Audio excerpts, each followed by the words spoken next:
بسم اللہ الرحمن الرحیم۔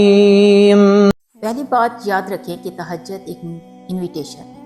بہت سے ایسے لوگ دیکھے میں نے جو ساری رات جاگتے ہیں یا ان کی آنکھ کھلتی ہے مگر وہ تہجد نہیں ادا کر سکتے۔ کیونکہ توفیق بھی نہیں ملتی، کیونکہ گناہوں نے ان کو اتنا زور سے جکڑا ہوا ہوتا ہے کہ وہ نہیں اٹھ پاتے۔ اللہ کے نبی صلی اللہ علیہ وسلم نے فرمایا کہ تہجد کی نماز کو پکڑ لو، یہ پرانے لوگوں کا طریقہ ہے۔ سردیوں میں تہجد کی نماز پڑھنے والوں کے لیے قبولیت کی خاص نشانیاں یہ ہیں کہ پہلی بات، انسان کا اپنی نیند سے اس وقت بیدار ہونا جب وہ اپنے گرم بستر کو چھوڑنا یقیناً مشکل لگتا ہو، اور ایسی سچویشن کے ساتھ کہ سارا دن انسان تھکا ہوا ہے اور جب وہ سوتا ہے تو اس کا اٹھنا بہت مشکل ہوتا ہے، وہ بھی رات کے اس پہر جب انسان مکمل نیند میں ہوتا ہے اور اپنے نفس کو قربان کر کے وہ تہجد کی نماز ادا کرے اور اپنے نرم گرم بستر کو اتنی سردی میں چھوڑنا۔ جانتے ہیں یہ کب ہوتا ہے؟ جب آپ کو ایک خاص طلب ہوتی ہے، آپ اللہ سے محبت کرتے ہیں، آپ اللہ سے باتیں کرنا چاہتے ہیں، اور بات بھی کس وقت کرنا چاہتے ہیں؟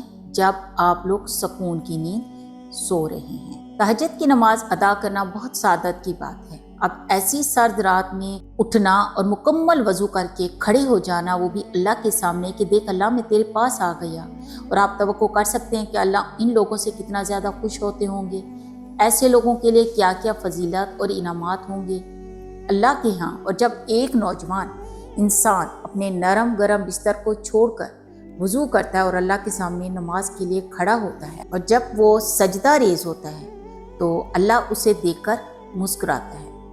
آپ تصور کریں گے وہ بندہ کیسی عظمت اور شان والا ہوگا جس کو دیکھ کر میرا اللہ مسکراتا ہے۔ پھر اللہ فرشتوں کو گواہ بناتا ہے اور کہتا ہے کہ اے ملائکہ گواہ ہو جاؤ، اس بندے نے مجھ سے جو مانگا میں نے اسے وہ عطا کر دیا۔ ایک بات آپ لوگ یاد رکھیں، تہجد بے شک محنت طلب نماز ہے، وہاں تک پہنچنا بھی اتنا آسان نہیں کہ اللہ سب کو تہجد کی نماز تک لے آئے، اور ہر انسان کو یہ سجدہ نصیب بھی نہیں ہوتا، بس جسے اللہ چن لے نا وہ ہی اس نماز تک پہنچتا ہے۔ یہ وہ وقت ہوتا ہے جس وقت اللہ خود پہلے آسمان پر آتا ہے اور کہتا ہے کہ کوئی میرا بندہ ہے، کوئی مانگنے والا، مجھ سے مانگو میں عطا کروں گا۔ تہجد میں جانتے ہیں وہ بھی سردی کی رات میں وہی شخص اٹھ سکتا ہے جو اللہ کا عاشق ہوگا، یا پھر اسے کسی ایسی چیز کی طلب ہو جو حاصل کرنا چاہتا ہو۔ علماء کرام کہتے ہیں کہ اگر کسی کو کوئی چیز چاہیے تو وہ تہجد کی نماز میں مانگے۔ جو لوگ اللہ سے سچی محبت کرتے ہیں وہ تہجد ادا کرتے ہیں۔ اگر انسان کی طلب سچی ہو تو کیا سردی کیا گرمی، میں خود گواہی دیتی ہوں کہ تہجد کی نماز وہ ہے جس میں انسان خالی ہاتھ نہیں لوٹتا۔ اب آپ پر ہے دنیا کی چیز کی طلب کریں یا پھر آخرت کی۔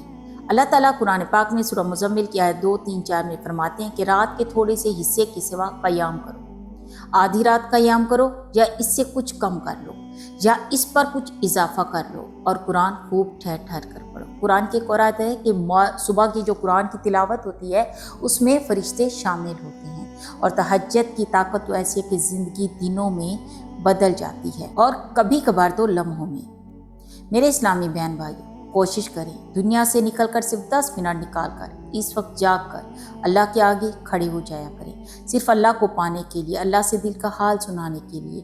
آپ لوگ یقین کریں دنیا آپ کو بعد میں رسوا کرتی ہے مگر اللہ نہیں۔ آپ اپنا درد اللہ کو سنایا کریں، اللہ کو جب آپ سب کو اللہ مل جائے گا نا تب سب مل جائے گا انشاءاللہ۔